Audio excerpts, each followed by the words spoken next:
شفيعنا وقرة أعيننا ومولانا محمد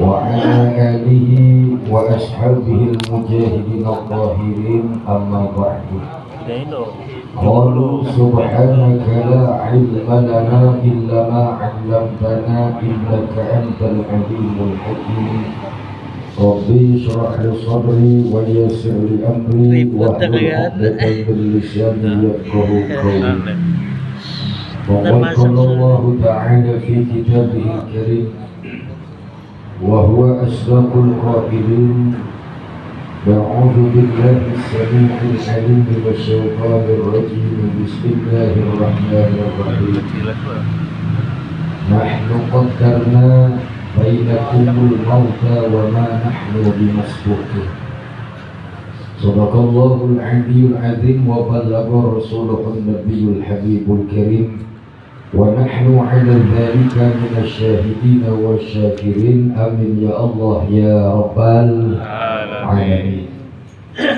Yang mulia dan yang sama-sama kita muliakan para tuan-tuan guru, para kiai, para asatidz wal ustadzat, khusus guru-guru kita yang hadir pada kesempatan malam hari ini yang tadi telah memimpin daripada zikir tahlil al-mukarram Ustadzuna Bapak Ustadz Rusdi, juga yang kami hormati, kami muliakan guru kami Al-Ustadz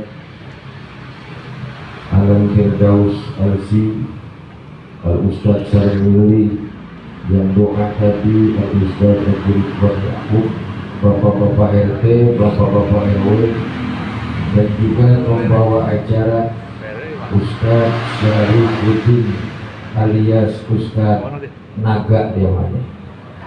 Naga kan belum sama ya? Siapa? Iya. Bapak-bapak, ibu-ibu sahibul musibah, ya, anak cucu mantu daripada almarhum Bapak Qasim bin Bapak Marsan, yang dalam hari ini diwakili oleh sahabat saya, yakni Bapak Zainal. Makanya panggil Bapak biar anu gitu. Belum panggil Bapak. Belum maju kan, lagi sembuh juga. Ya, mudah-mudahan hadirnya kita ke majelis ini, mudah-mudahan senantiasa tertutur rahmah dan maghfirah dari Allah Subhanahu wa taala. Dan juga almarhum Bapak Qasim bin Bapak Marsan mudah-mudahan senantiasa dijadikan min ahli khair, min ahli jannah wa husnul khatimah. Kita yang mendoa dari malam pertama sampai ke malam yang kelima ini senantiasa hidup dan kehidupan kita diberkahi oleh Allah Subhanahu wa taala. Amin. Ya rabbal alamin. Puji syukur alhamdulillah, pada kesempatan malam ini kita sama-sama dapat duduk berkumpul membacakan kalimatut thayyibah, zikir tahlil tahmid dan juga yang lainnya. Tidak satu pun harapan besar kita kehadiran Allah. Mudah-mudahan apa yang kita baca senantiasa diterima dan diridhoi oleh Allah Subhanahu wa taala. Salawat dan salam semoga selalu terlimpah curah kepada penghulu kita baginda Nabi besar Muhammad sallallahu alaihi wasallam. Mudah-mudahan selawat yang kita baca bukti mahabbah dan juga kerinduan kita kepada baginda Rasul. Mudah-mudahan kelak di berjamaah nanti kita semua mendapatkan syafaatul uzbanya. Amin ya rabbal alamin. Bapak Ibu hadirin hadirat jamaah majelis takziah yang dirahmati dan dimuliakan Allah. Hidup di alam dunia itu adalah merupakan sebuah perjalanan. Ada orang yang berjalannya lika-liku dalam menapaki perjalanan untuk sampai kepada tujuan. Maka oleh sebab itu dunia disebutnya tempat singgah. Kalau tempat singgah siap-siap bakal pindah. Dan alam dunia itu tempatnya meninggal, bukan tempat tinggal. Oleh sebab seseorang terkadang menyatakan bahwa hidup di alam dunia singkat. Biasanya kalau singgah lama, apa bentaran, apa lama kira-kira begitu. Sebentar singgah. Yang dagang lagi lewat musola Baitul Mutakin, akhirnya dia singgah mampir bentaran ke musola, mau sholat numpang adem. Ini namanya singgah. Selesai adem, kemudian ini pedagang berjalan kembali untuk menuju kepada tujuan. Kita semua di alam dunia ini adalah kita semua yang singgah, dan dunia tempatnya meninggal, bukan tempat tinggal. Maka napas kita hirup sekali dua kali ini adalah merupakan perjalanan menghabisi daripada akhir dari napas kita masing-masing. Dan dari napas kita itu, di tengah napas ujungnya punya ajal. Makanya al-ajal maknanya itu batas akhir kehidupan. Berarti ada finishnya hidup di alam dunia. Nah, hadirin hadirat yang saya hormati, almarhum ya, daripada sahibul musibah ini Bapak Qasim bin Bapak Marsan selesai menapaki hidup di alam dunia. Selesai ia bertugas di alam dunia. Selesai ia berlaga di alam dunia. Selesai masuk daripada alam dunia itu, sekarang dia masuk babak awal, babak pertama, yaitu di alam barzakh. Maka oleh sebab itu, pembekalan tujuan jangka pendek dengan jangka panjang itu tentu beda. Kita ini semua hidup di alam dunia ini, kita semua butuh bekal apa kagak nih? Butuh bekal nggak? Ya butuh banget. Undangan pakai modal, udah. Kan itu tuh, ya kan? Arisan pakai modal. Semua kehidupan kita pakai modal.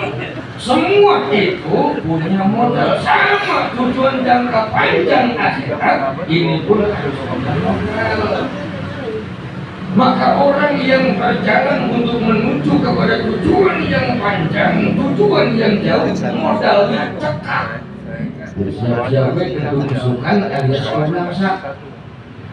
Tujuan ke Surabaya punya ongkos cuma 20.000, nyampe nggak?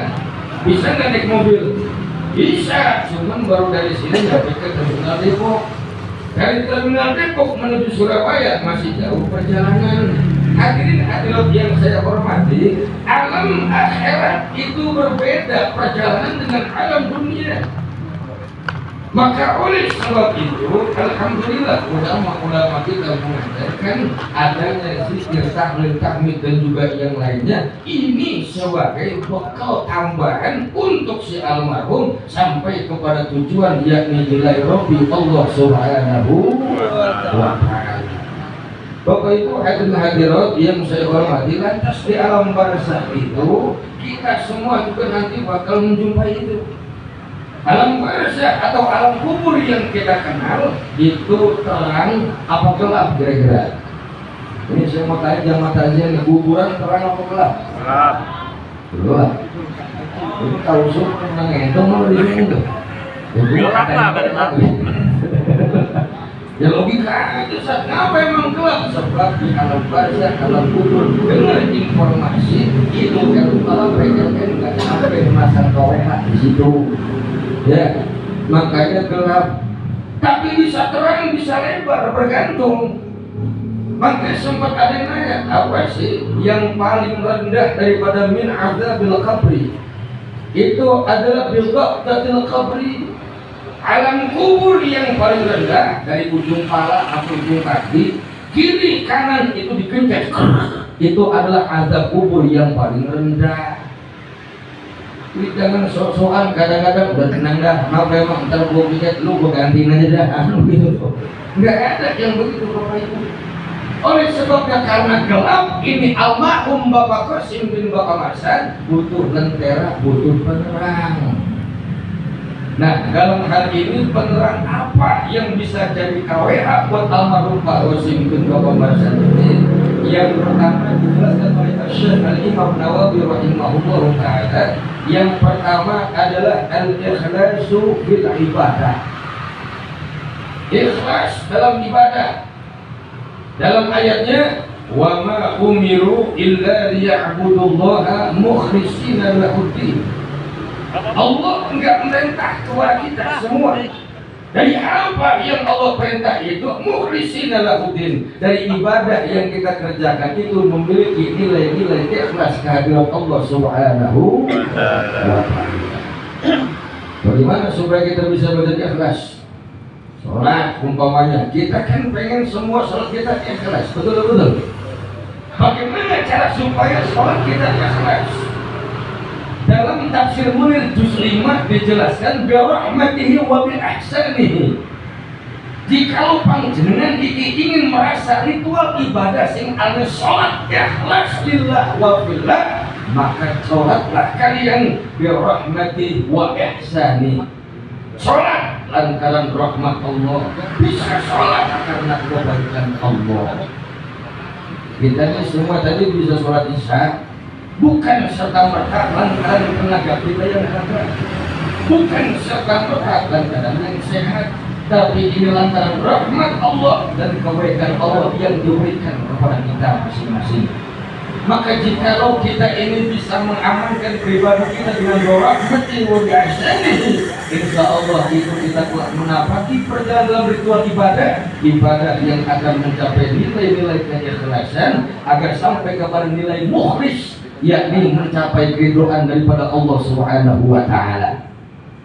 Sehingga ibadah kita ini aman dari penyakit virus ujub, riya, takabur. Ya, itu iblis laknatullah alaih. Bapak Ibu, itu kan makhluk yang paling rusak, betul nggak? Iblis makhluk yang paling rusak. Apa yang menyebabkan iblis makhluk paling rusak? Sebab iblis punya penyakit atu. Penyakit iblis itu adalah sombong, takabur. Makanya pantas ya, kalau kita ngaji kaifiyatus shalah itu ada syarahnya bunyi as-sholatu matharatun lil qulub. Salat itu mampu mensucikan hati kita.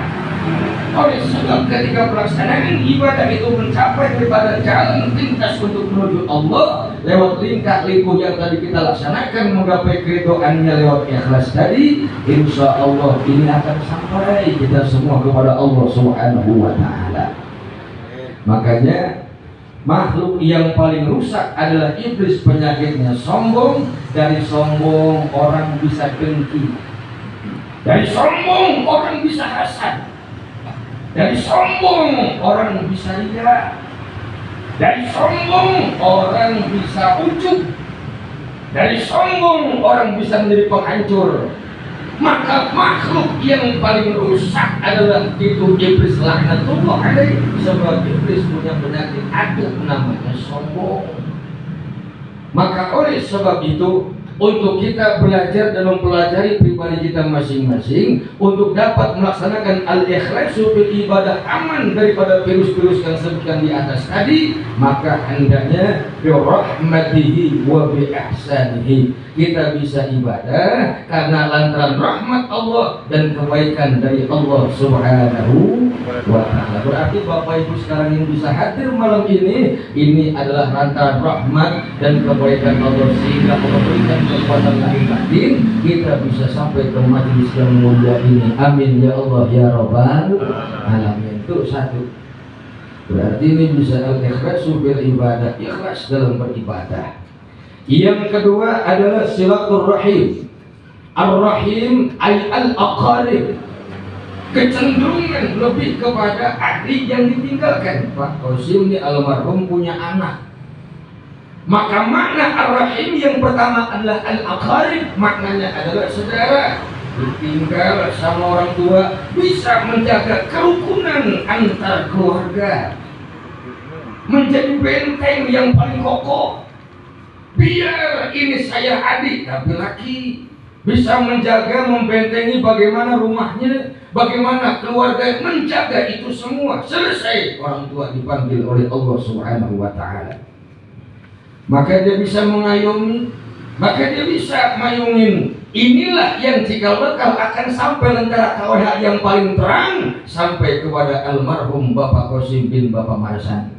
Sebaliknya jikalau orang tua meninggal, entah itu bapak, entah itu ibu, anaknya jauh daripada keakuran, ini sebetulnya akan berimbas kepada almarhum yang ada di alam barzakh. Kan bapak saya ngomong saya kan udah lama meninggalnya, udah lama, udah alam barzakh itu berlaku ila yaumil qiyamah. Kalau belum datang kiamat terus bergulir. Kalau belum datang kiamat doa kita masih kepake dulu. Maka oleh sebab itu silaturahim ar-rahim yang pertama adalah al-aqarib. Maka sepeninggal almarhum bapak atau ibu kita, maka hendaknya kita jaga nilai-nilai keakraban dalam rumah tangga kita. Yang tua menyayangi yang muda menghormati yang tua. Ini menjadi sebuah amaliyah yang tidak akan pernah putus, yang akan sampai rahmat dan maghfirah Allah ke alam barzakh orang-orang tua kita, bahkan kepada kakek dan nenek kita. Amin ya robbal. Satu, makna silaturahim ar-rahim. Yang kedua, dahulu orang tua kita itu masih hidupnya bergaul dengan siapa, maka anaknya ini adalah mutasil, anaknya menjadi penyambung satu rahim daripada orang tuanya.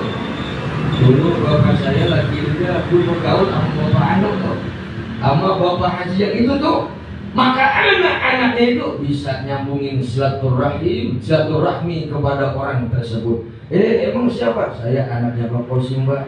Jadi ente anaknya, iya dulu almarhum masih hidupnya nih, sering kumpul di sini bareng begini. Nah makanya Mbak saya mau nyambungin Mbak. Mudah-mudahan ini jadi amaliyah bapak saya di alam barzakh.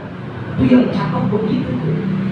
Jangan udah orang tua meninggal, kemudian anak ini putus pula hubungan kepada orang-orang yang terdekat dari orang tuanya.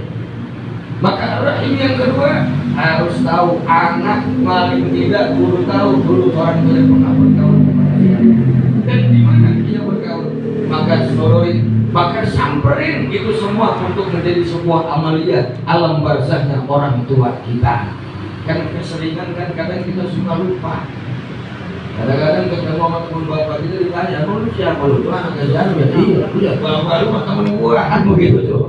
Iya, tapi kadang kita suka lupa di situ tuh. Maka dipesan lewat dari ini bahwa ar-rahim yang kedua itu kita berkewajiban semuanya ini untuk menyambung daripada tali silaturahim orang tua kita kepada kerabat-kerabat beliau. Makanya pantas dalam kitab Ihyanul Talibin dijelaskan Bapak Ibu, itu yang disapa itu kalau yang meninggal suami istri yang disapa pertama. Kalau meninggal istri suami yang disapa. Selesai anak disapa, ya. Selesai anak disapa, cucu disapa semua. Dan tidak kalah pentingnya ada sapaan ya aqaribi. Wahai kerabat-kerabatku yang dulu lagi hidup keluh pada kongkok kamu gua. Sekarang udah wafat, kagak nongol pisan kata dia. Itu di absen Pak tuh. Di absen. Kita kan semua punya tongkrongan, kita semua punya paguyuban. Kalau seumpama kawan kita ada yang meninggal, itu kemudian kita nggak sempat hadir, itu dijadikan ya aqaribi. Wahai kerabat-kerabatku mana? Dulu ngeliung bareng. Sekarang bodoh kagak orang diimplong pisan. Tuh, ya. Semuanya tuh. Boleh tabakhulu dan jangan pelit. Pertama tabakhulu bis sedekah. Jangan pelit kalau sedekah. Boleh tabakhulu bi tasbih, jangan pelit sama tasbih. Termasuk boleh tabakhulu bi doa, jangan pelit sama doa. Maka alhamdulillah saya yakin dari malam pertama sampai malam kelima ini kita semua yang hadir pasti di antara kita yang hadir ini ada rekan kerabat daripada almarhum Bapak Qasim bin Bapak Marsan. Sehingganya insya Allah di sini akan menjalin sebuah ikatan kebaikan sehingga membutuhkan rahmah dan maghfirah dari Allah Subhanahu wa Ta'ala. Itu yang kedua. Yang ditinggalkan punya PR, sambung silaturahim orang tua kita. Kemudian yang ditinggalkan pula punya PR, jaga daripada ukhuwah, ya kan, persaudaraan apa yang telah diwarisi oleh almarhum atau almarhumah kita semuanya. Bapak Ibu hadirin hadirat yang saya hormati, yang selanjutnya adalah birrul walidain, anak yang bakti kepada orang tua. Bukan lantas kemudian bapak meninggal, ibu meninggal, bakti selesai. Justru malahan Bapak Ibu, ini kan ada kewajiban yang hidup sama yang hidup. Kedua, yang hidup sama yang mati. Ketiga, yang mati kepada yang hidup. Yang hidup kepada yang hidup. Ini kita semua yang bisa hadir nih. Mudah-mudahan yang hadir semua pada sehat afiat, murah rezekinya, panjang umurnya. Kan begitu tuh. Ini adalah kita yang hidup kepada yang hidup, yang hidup kepada yang mati. Nah ini kita kepada almarhum Pak Kosim. Lantas kemudian apa kemudian Pak Kosim ini tidak bisa berdoa kepada Allah? Ada. Ya. Dalam kitab dijelaskan itu Daqaiqul Akhbar, dijelaskan bahwa ini ruh Allah izinkan untuk mendoa kepada para rekan handai taulan yang memang mendoakan daripada si almarhum. Makanya mendoai. Satu di antara doanya itu kita semua didoakan oleh beliau, mudah-mudahan hidup kita diberkatkan oleh Allah Subhanahu wa taala. Tuh ya, birrul walidain, bakti anak kepada orang tua. Maka di sini anaknya punya bakti apa? Maka ketika orang tua meninggal, ini artinya apa yang belum sempurna bakti kita kepada orang tua? Nah, ini sekarang nih. Dan kemudian anaknya itu doa semuanya, doain, baca Fatihah minimal buat orang tua. Nah makanya birrul walidain itu al-walad. Makanya kita semua yang kumpul di sini kan kita doain, ini kita termasuk birrul walidain minal aulad. Kita ini semua minal aulad. Ini bapak-bapak biar ada yang punya anak, punya cucu, 1, 2, 3 dan seterusnya, tetap bapak-bapak atau ibu adalah tetap seorang anak. Sebab setiap kita pasti yang namanya kita adalah anak, belum tentu dia juga orang tua. Makanya birrul walidain, bakti anak kepada orang tuanya, ini bagian daripada baktinya. Maka bakti ini jangan pernah terputus-putus. Minimal bahasanya ya, malam Jumat, dapat Yasin itu baca Fatihah. Mau nggak bisa saya menyebut jauh Pak Ustadz, ya udah pakai bahasa Indonesia boleh. Al-Fatihah saya hadiahin buat bapak saya almarhum Bapak Kosim di bawah masan Al-Fatihah boleh ya. Atau umpamanya kita sowan ke makam beliau, silakan, itu bagus. Birrul walidain, insya Allah itu bakal merubah daripada situasi kondisi alam barzakh. Innallaha yarfa'u darajatal 'abdi fi qabrihi bi du'a'i waladi. Innallaha, sesungguhnya Gusti Allah ingkang merbangun sesuatu, yarfa'u darajat, akan mengangkat harkat, derajat dan martabat abdi, seorang hamba yang di alam barzakh. Derajat berubah, situasi kondisi di alam barzakh berubah seketika itu. Bi du'a'i waladi, dengan lantaran doa anaknya. Kita semua termasuk anak, apalagi anak kandungnya, begitu ya. Jadi doa yang kita panjatkan untuk almarhum atau almarhumah itu mampu merubah situasi kondisi yang ada di alam barzakh. Yang gelap jadi terang, yang sempit jadi lebar, lantaran doa kita kepada Allah dan Allah almarhum atau almarhumah. Amin ya Allah ya Rabbal alamin. Bapak Ibu hadirin hadirat yang saya hormati, selanjutnya alla yudhi'u umuril maksiat. Jangan nyanyain umur kita dalam hal maksiat. Ya. Dari tahun 2022 sekarang kita udah masuk ke tahun 2023. Tuh, ya. Berarti kita ini hidup jalan nambah apa kurang? Nambah apa kurang? Yang benar ini nambah apa kurang? Berkurang. Kalau tidak berkurang berarti jatah hidup di alam dunia sudah mulai menipis. Tinggal nungguin sobeknya doang gitu loh. Lah iya, lawan tipis, lama-lama tepuk, udah tepuk, lama-lama sobek, siap-siap, bakal rusak semua kita. Maka oleh sebab itu jangan kita nyanyi umur yang Allah titipi. Sebab ini adalah modal dasar yang paling sangat dan amat mahal dari Allah Subhanahu wa Ta'ala. Umur itu yang namanya kematian, enggak mandang umur tua, muda, sakit, enggak, ya. Bahkan yang namanya sakit itu enggak menjadi syarat daripada kematian. Maka oleh sebab itu datang ke majelis takziah kita diajarkan untuk bisa mempersiapkan pribadi kita untuk datangnya malaikat maut, yakni malaikat Azrail, untuk memisahkan antara jasad dan roh kita ini. Maka di 2023 ini jadikan ajang di mana kita memperbaiki akan kehilapan, kealpaan, kecacatan, jauh dari kesempurnaan kita sebagai hamba-hamba Allah Subhanahu wa Ta'ala. Kemudian yang selanjutnya, alla yatabi'a hawa, jangan ngikutin hawa nafsu. Rubaliman kana abluhu adulan wa hawahu asiran. Jadiin hawa nafsu itu makmum, akal jadi imam. Orang kalau hawa nafsunya jadi imam, akal jadi makmum, biasanya sepak terjangnya bakal indah dan salah tidak pasti. Maka hidup di alam dunia, pengen di alam dunia aman, di alam barzah aman, jangan sekali-kali kita ngikutin hawa nafsu. Maka hawa nafsu jadiin makmum, akal yang Allah titipi jadiin imam. Tuba liman kana aqluhu amirun wa hawahu kasirun. Bahagia bagi orang yang akalnya dari raja dan hawa nafsunya dari kawanan. Dan sebaliknya celaka orang yang akalnya dari kawanan, hawa nafsunya dari raja. Nah, ini yang berat. Maka oleh sebab itu alla yattabi'a hawa, jangan kita mengikuti hawa nafsu kita, sebab di sini akan mampu menjerumuskan kita ke jurang kenistaan di hadapan Allah Subhanahu wa Ta'ala. Kemudian ayat jitahida fi ta'atillah, sungguh-sungguh dalam taat. Kita ini taat gak bisa sungguh-sungguh Bapak Ibu, karena berbicara masalah taat bicara masalah ilmu. Ilmu itu ongkos tuh. Ibadah kita pengen sampai kepada Allah bergantung ongkos. Kalau ongkos cukup, insya Allah bisa sampai. Makanya yang namanya ibadah kagak pakai ilmu jadi ajur berantakan.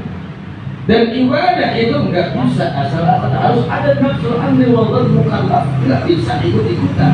Makanya kita ada taklim kita ikut, di mana kita di situ untuk mengemas daripada nilai-nilai kewajiban kita kehadiran Allah Subhanahu wa Ta'ala. Itu ayat istahidah fi ta'atillah, sungguh-sungguh dalam pelaksanaan ibadah kita kehadiran Allah dalam menampilkan ketaatan-ketaatan. Yang terakhir ayat surah berzikrillah, perbanyak zikir kehadiran Allah. Bapak Ibu, makna zikir bukan cuma tasbih doang. Nih, makanya di Pitara Pancoran Mas, Pitara Rangkapan Jaya, malam pertama, malam ketiga, malam kelima, malam ketujuh dan seterusnya, pasti itu kalau umpama selesai tawasul dibaca surah Yasin.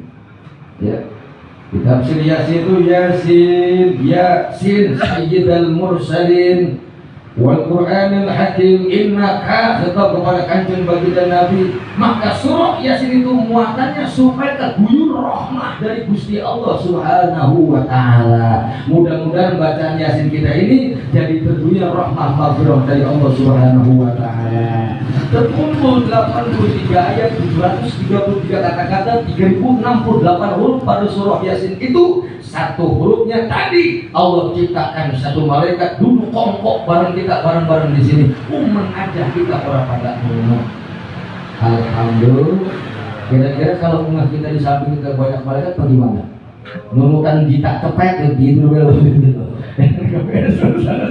Ya, nah ini Bapak Ibu hadirin pertama itu baca Yasin, dibacain Yasin. Ya. Dan baca Quran itu termasuk zikir, makanya maknanya perbanyak zikir. Baca Quran zikir, selesai baca Quran kita tahlil la ilaha illallah, itu juga zikir. Dibaca tasbih tadi subhanallah bihamdihi, itu juga zikir. Perbanyak zikir di situ, insya Allah dapat merubah situasi kondisi di alam barzah. Jadi kalau dulu zaman bahla itu kalau ada orang yang begini kayak macam mau kemana Pak? Gua mau zikiran. Bener begitu Pak ya? Dulu zaman dulu tuh mau kemana Pak? Mau zikiran. Pindah ningser kemarin mau kemana Pak? Tahlilan. Berubah lagi tuh. Kemarin lagi mixer, mau kemana Mbak? Asia, nah karena lagi kita tuh gitu.